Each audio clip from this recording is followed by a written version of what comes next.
안녕하세요, 한목사입니다. 6월 28일 월요일 퀴즈 투게더 시작합니다.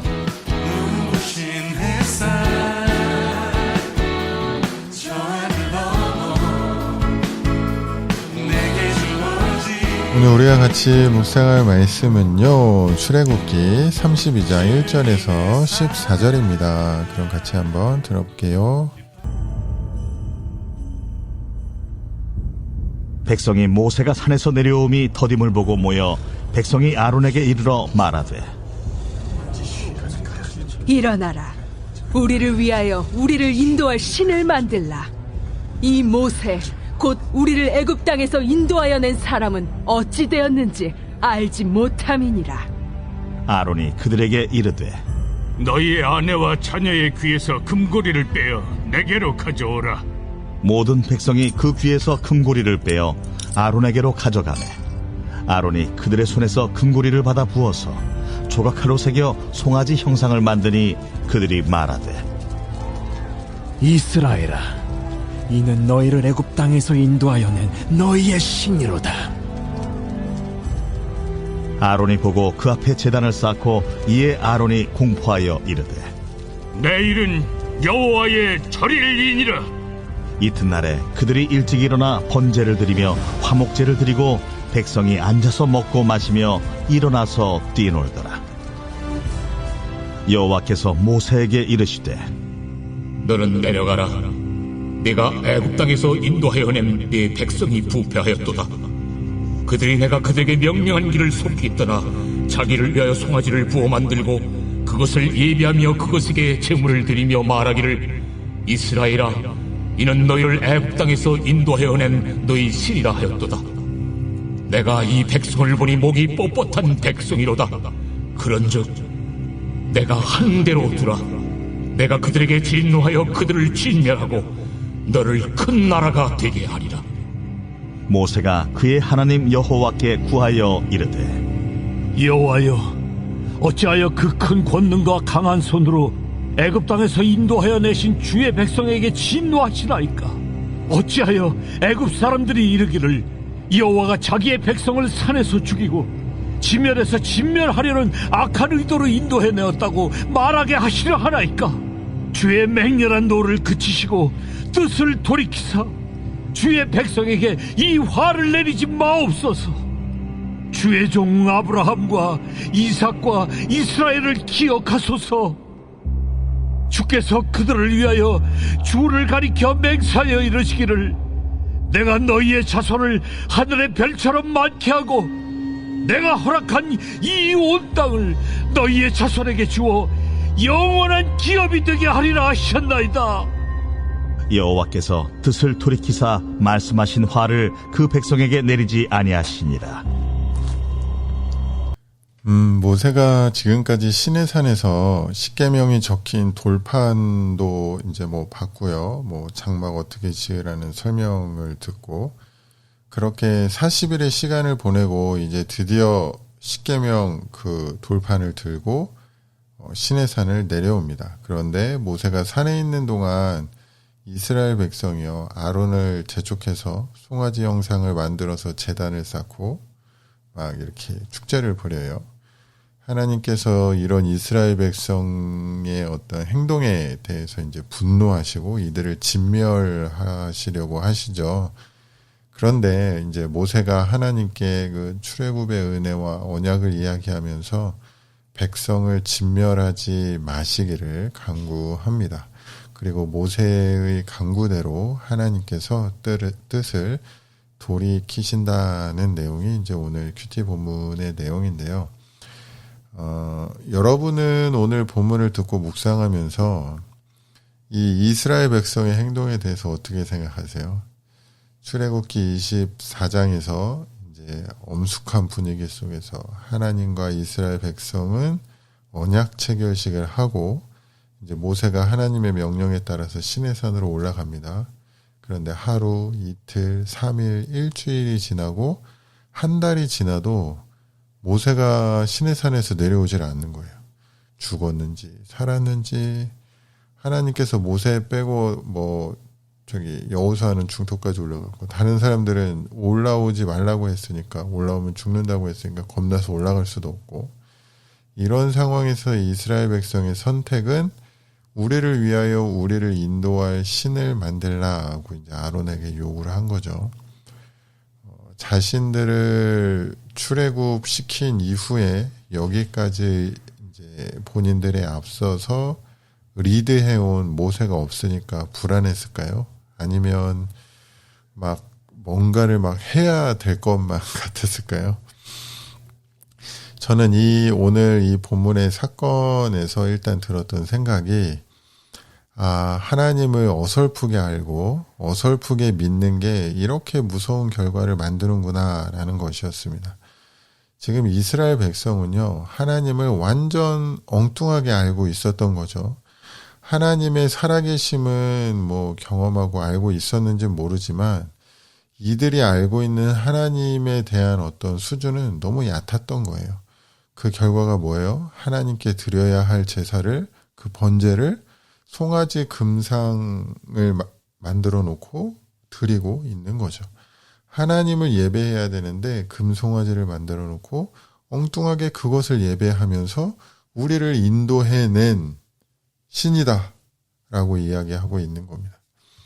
하나님을 아는 지식이 없는 것도 문제지만 온전하지 못한 지식 역시 굉장히 위험해요. 신앙생활 하는 데 있어서.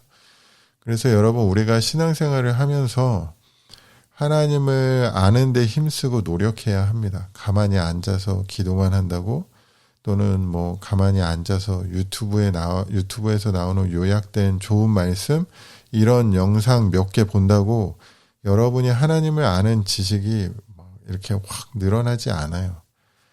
하나님을 잘 알게 되면 그 하나님을 아는 그 지식은요, 우리의 믿음으로 연결이 되거든요. 그래서 중요한 건데, 우리가 맺는 관계를 한번 생각을 해보세요. 내가 정말 친한 베프가 있다라고 합시다. 정말 그 친구를 잘 안다면 어떤 이상한 소문을 들었을 때 어떻게 반응하겠어요? 에이, 걔는 그런 애 아니야. 절대 그럴 리 없어 하고 여전히 신뢰와 믿음을 보여주겠죠? 그리고 그 소문을 그냥 뭐 이렇게 별거 아닌 것처럼 그냥 넘어갈 수 있을 거예요. 하나님과의 관계에서도 마찬가지입니다. 여러분이 하나님에 대한 지식이 풍성할 때, 그리고 그것이 나의 믿음으로 이렇게 합해질 때, 세상에서 주는 어떤 유혹과 시련 속에서도 흔들리지 않게 되는 거예요.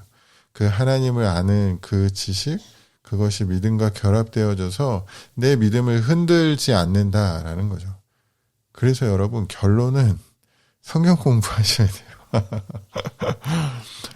제가 예언 아닌 예언 하나 여러분에게 해본다면, 여러분 지금 이 청년회 때에 소그룹 모임이든 뭐 성경 공부 프로그램에 참여를 하든 뭐 LTS, LT 뭐 이런 뭐 양육, 그다음에 뭐 1:1 제자 양육이든 뭐 하여튼 이런 양육 프로그램을 통해서 여러분이 성경에 대해서, 하나님에 대해서, 또 성경에 말하는 그 진리에 대해서 제대로 공부하지 않잖아요. 그러면 10년 뒤에도 지금 여러분이 가진 신앙 그리고 믿음의 깊이는 지금과 별반 차이가 없을 겁니다. 오히려 떨어지지 않고 지금만큼 유지하면 그나마 다행이라고 생각해요. 물론 꼭 말씀을 이렇게 공부하고 진리를 알려고 애쓰는 그런 노력이 아니어도 우리의 신앙이나 믿음은 깊어지고 단단해질 수 있어요. 그 방법이 딱 한 가지가 있는데, 그건 뭐냐면 하나님이 주시는 시련, 고난을 통해서 연단되는 경우입니다. 지금 청년회 때 여러분이 세상 가운데 나가서 받는 그런 유혹들이 어마어마하거든요. 어마어마한데 여러분이 이런 진리에 대한 그런 알려는 그런 노력 없이, 하나님에 대한 어떤 지식을 갈망하는 그런 마음 없이 그냥 일주일에 예배 한번 드리고 세상에 나가서 매일매일 승리하는 삶을 살고 1년이 지나고 2년이 지나고 믿음이 자동적으로 성숙해진다? 제가 20대, 30대를 보낸 저의 경험을, 저는 정말 모범적인 교회 오빠였는데, 저의 경험을 되돌아보면 절대 그렇지 않아요. 그래서 여러분, 우리가 하반기에 이제 소그룹 모임도 다시 시작하게 될 거고, 또 저와 함께 이런저런 뭐 성경이나 하나님에 대해서 공부하는 시간을 가질 건데, 그때 여러분 꼭 적극적으로 참여하기를 바래요. 이런 지체들이 있어요. 바빠서 너무 바빠요. 시간이 없어요. 그런데 여러분이 나이를 먹어가면 먹어갈수록 지금보다 더 시간이 없어져요. 지금이 내일보다 오늘이, 아니 1년 뒤보다 오늘이 5년 뒤보다 올해가 여러분 더 시간이 많은 해입니다.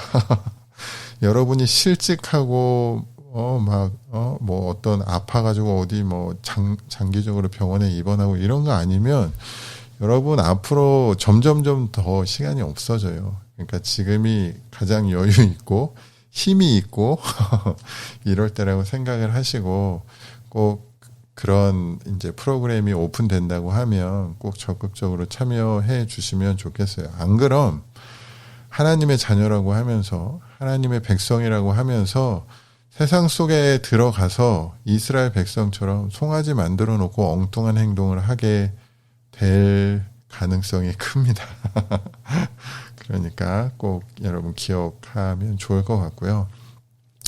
그리고 이제 이런 엉뚱한 행동을 했던 이스라엘 백성들에게 이제 진노하시는 하나님, 그리고 그 진노를 막으려는 모세의 강구 모습이 후반부에 나오는데, 저는 이 모세가 하나님을 말리는 듯한 이 느낌이 있는 이 기도의 모습도 좀 오늘 많이 묵상이 됐는데, 모세는 이스라엘 백성이 용서받을 만한 것이 하나도 없다는 걸 잘 알았어요.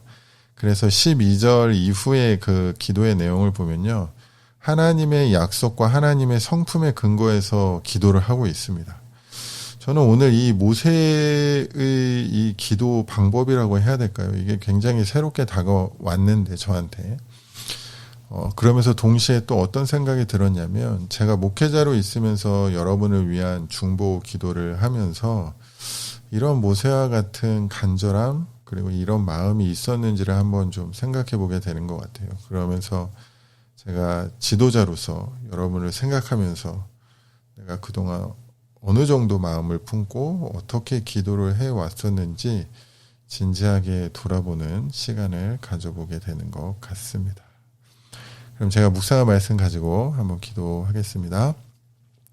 하나님, 우리가 하나님을 아는 지식이 계속 자라가는 신앙의 성장, 영적인 어떤 성숙을 이루어가는 우리의 삶이 되게 해주시고, 진리를 알아가는데 열심을 낼 수 있는 용기와 힘을 저희에게 주시옵소서. 오늘도 하나님과 좀 더 친해지는 하루가 되기를 원하고 바라며 예수님 이름으로 기도드립니다. 아멘. 주님을 더욱 알기 원하네. 나 주님을 더욱 알기 원하네. 내 마음 다해 내 평생의 소원, 내 주님 한 분만 간절히 알기 원하네. 내 평생의 소원, 내 마음 다하여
주님의 사랑으로 나를 채워주소서. 주의 사랑으로 채우사 주님 알게 하소서. 나의 삶의 소망은 오직 하나, 주님 알기 원하네. 나 주님을 더욱 알기 원하네. 나 주님을 더욱 알기 원하네. 내 마음 다해 내 평생의 소원, 내 주님 한 분만 간절히 알기 원하네.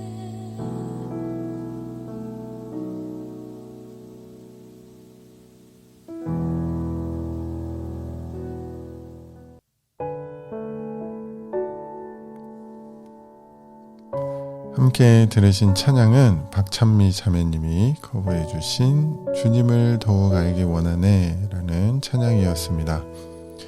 이 찬양의 가사처럼 하나님을 알기 원하는 그런 마음이 우리의 소원이 되어서 평생을 그런 마음 가지고 살면 참 좋겠다. 그리고 또 우리가 알기 원하는 만큼 알아갈 수 있으면 좋겠다. 그런 바람이 생기기도 하네요. 오늘 6월 마지막 월요일이에요. 이제 3일 지나면 또 이제 상반기가 끝나고 7월이 또 시작이 되는데, 오늘 또 직장인들은 많이 피곤하겠지만 오늘 하루 또 화이팅 하시고, 또 저는 제가 있는 곳에서 또 여러분 승리하는 하루 또 살아낼 수 있기를 중보기도 하도록 하겠습니다. 그럼 오늘도 모두 좋은 하루 되세요.